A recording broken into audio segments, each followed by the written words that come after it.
Good morning, everybody. Welcome to today's session. So this session today is running as part of our Libraries Open Access Week events. Before we commence, I'd like to take time to acknowledge country. So the University of Newcastle acknowledges the traditional custodians of the land within our footprint areas, the Awabakal, the Darkinjung, Biripi, Wurundjeri, Wurundjeri and Eora nations. We also pay respect to the wisdom of the elders past, present and emerging. We extend that to other Aboriginal and Torres Strait Islander people as well. So today's session is titled Decolonising Digital Collections, a Community-Led Approach. So this session will explain the issues inherent in current digital collections created and curated from an Eurocentric perspective. It's going to introduce the Special Collections Team pilot program to decolonise digital collections using multiple strategies, including connecting and collaborating with communities, rethinking language and descriptive metadata around collections, exploring the application of traditional knowledge labels, and respectively building content from First Nations perspective. So today we will play a pre-recording which has been recorded by Swan, a library officer from Special Collections, and Paige Wright, who is a Special Collections librarian. We are also very fortunate to be joined by Kua today, who is here to answer any questions that you may have regarding the presentation. If you do have any questions, please plop them in the chat, and as I mentioned, Kua is here to answer those after the presentation has played. I'll just start that now.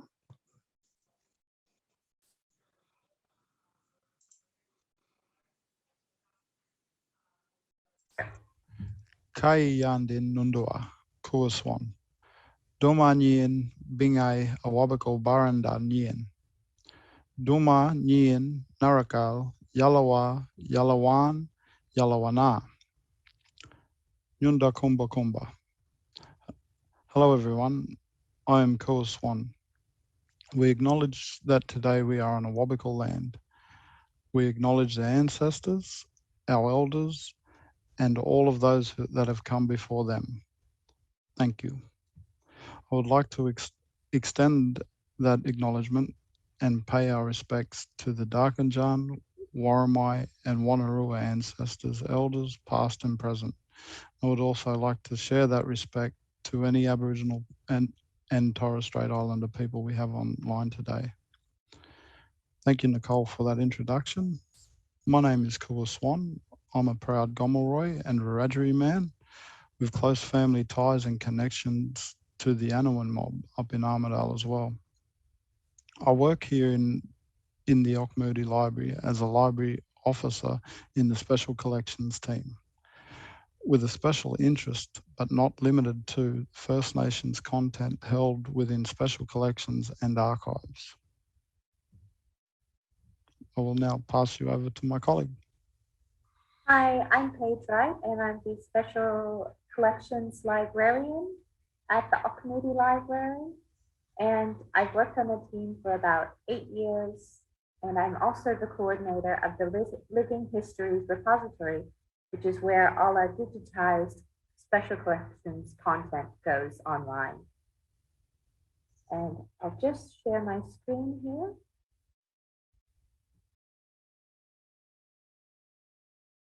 So this is Decolonising Digital Collections, a community-led approach by Kua and myself. We're in an incredible environment of change. The University of Newcastle's strategic plan prioritizes embedding of Indigenous knowledge as a whole of community approach committed to Indigenous collaboration. The university's cultural capability framework has been designed to progress staff from cultural awareness to cultural responsiveness. As we have been building towards cultural responsiveness, we have become more aware of the colonial nature of our collections. The library has been doing amazing work around making its physical spaces more culturally safe. The aim of this project is to continue that work and make our digital collections more culturally safe. This is to ensure that our online platforms are culturally safe as well. By having community holding us accountable, this will ensure that we are respectful of any sensitive materials within our collections. Some things may only be viewed with the consent of community. A good example is the Unsettled exhibition at the Australian Museum.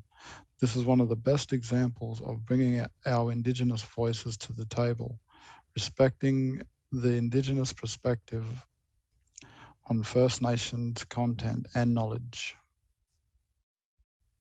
The biggest issues inherent in our current digital collections is that they are created and curated from a Eurocentric perspective.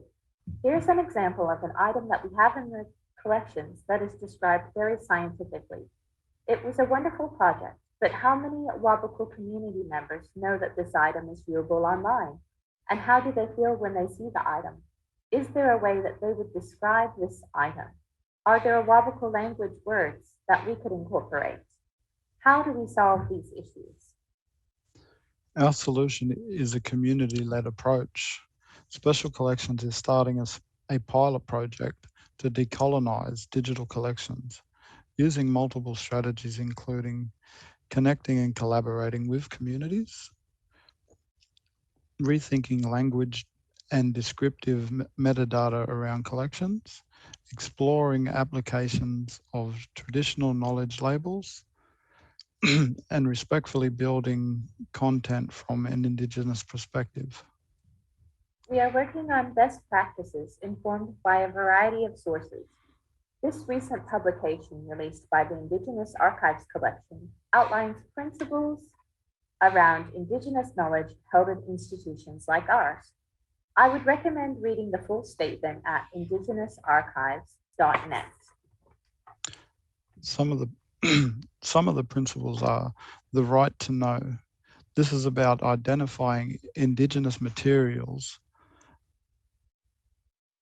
and how communities can access them. Cultural safety. Everything around Indigenous peoples' rights in data, information and records should take into account the cultural safety of the participants and the knowledge. Consent. Indigenous people should control their own knowledge and representation. And facilitation, not owners.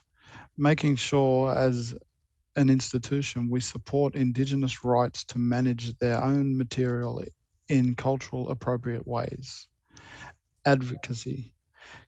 Continual advocacy to prioritise the rights of Indigenous peoples in the management of their cultural materials. We are also investigating a variety of tools to help us on our journey. One of these tools is the application of traditional knowledge, or TK labels. These labels are in the spirit of Creative Commons licensing, but take into account Indigenous cultural sensitivities. The labels can only be applied by Indigenous communities. Cultural institution, or CI labels, can be used to signal the commitment of an institution partnering with Indigenous peoples. A major part of this project is working with communities towards applying these labels. We are just starting out on this project, but we're excited to be a part of a movement of change within the GLAM sector. If you're interested in hearing more about this project, please contact Paige or myself. Thank you.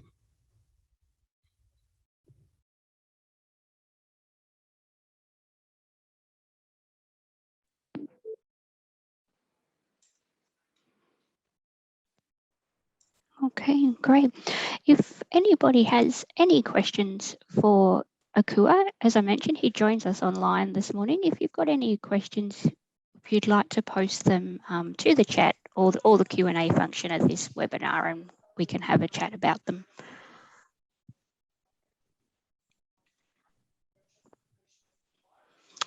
Okay, we have a comment here of what an exciting project. Would you consider levels of openness depending on the item of the collection? Yeah, I think we have to consider the openness of individual items and what they mean to local groups or any other groups that may have connections with an individual item. I think when it comes down to something, say, as a tool or a weapon or something like that, we can obviously open up the exploration of what the common practices are for the use or the making of these sorts of things. So just having one or two perspectives doesn't quite give us a good grasp on all of its functions. And then this is the same for sites, anything we really have with Indigenous knowledge or content within, held within these sorts of things. Yeah, I do believe it's the sort of thing that not only one group will have a viewpoint of what these things actually are and what they actually do and mean. So to collect other people's perspectives is a good idea, and that's kind of what we're trying to achieve, giving everybody a voice to explain what they are and what they mean. Thank you. That question was from Ruth, and she said, that's awesome. Thank you very much. Next up, we have a question about, will staff and students be able to participate, and what might that look like? I think at this stage, we are really open to collaborating with staff from the university as well as students. This is the sort of approach that we really want to take, is that the communities that we engage with won't just be sorted to the library. We want it to be across the university and across Awabakal and Darkinjan, and really whoever wants to be involved and wants to sit on discussion panels and try to take that this to the next level of decolonising what we have. That's great, thank you. So I guess for anybody that does want to be involved, to contact you and Paige at the email that was at the end of your presentation there too, that would be fantastic.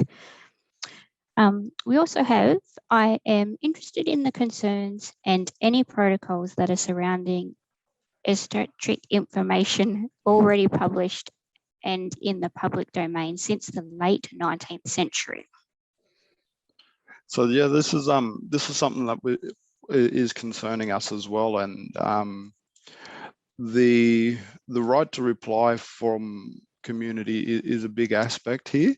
I can probably safely say that we have taken some steps to ensure that we do have collaboration with certain Indigenous community groups, members maybe, and we've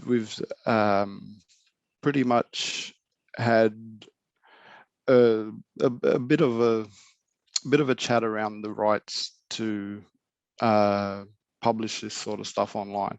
But for where we're moving for now is to give the community that that ownership of, all right, it's been digitally scanned, it's online, now we're going to put a restrictor on it, and we're going to find out more. Until we do that, until we get all the right authorizations, we slap one of these TK labels on the piece, and we can just limit the viewers' access to this, and until we find that a community, our panel of Indigenous community members are happy with what we've got, and then they can release it to the community. These are only things that the community will have access to applying these labels. These aren't something we can do. It'll be all the rights of community to give access to these sorts of pieces. Thank you. We also have, we know that this pilot we talked about today is concentrating on our digital collections. Is there any scope in the future for a decolonisation of the Huxley Indigenous collection, or just the Indigenous collections? So as Paige said, we're just at the start of our journey, and I think from what we're doing, we can really start to build momentum across our university and start to look at how we represent not only Indigenous material online, any other content as well, offensive content that may cause trauma or some sort of what's the word I'm looking for? Offense to people. We will really start to look at what we do from an Indigenous perspective and apply that to other offensive material online as well.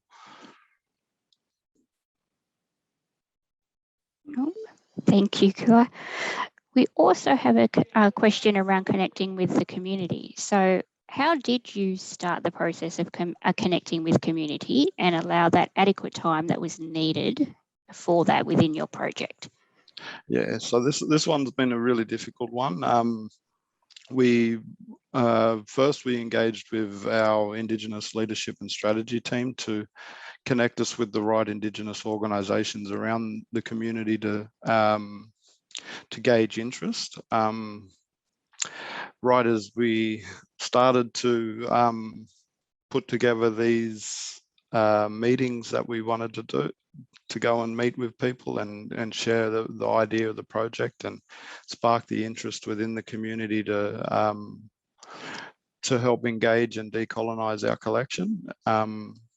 We went into lockdown, so that that took a big hit on how we actually go about engagement. And right now we're just coming out of that sort of lockdown, and we're rethinking our strategy on how we can get that face-to-face connection with community and engage with them to see if they can help, or if they're willing to explore the possibilities of what we can do for them in regards to digitizing some of the stuff that they may have, or the importance of using digitalization materials and tools to preserve their own family collections. So I think a lot of Aboriginal families have that grandma that keeps everything that has got to do with their family under the bed, with photos dating back to whatever, and stories that come out of newspapers and these sorts of things. And this is the sort of things that we want to help community keep intact. So once we do start to lose our elders, these materials don't just go to nothing or in the bin, So I think it's important that we show that we can help keep that that knowledge and their family histories going as well. Yes, I think that's very important. Thank you. We have another one here. will there be TK labels that allow a certain level of community access to the local custodians only, or men only, or women only? Yeah, so that's what the TK labels are all about. If there's that incident where men aren't allowed to access these particular things online, they will put the restrictor on who it actually is that can access it. And to gain access will be another sort of formal approach where they'd have to write to us and ask us to engage with our panels again and to grant them access to that sort of thing, depending on what the motivations are behind doing that sort of research. So it really gives that control back to the community on who is accessing what knowledge.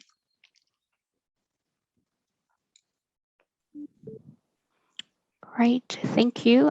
You've got a lot of comments here about there's so much potential for increasing engagement and that the work you're doing is really exciting.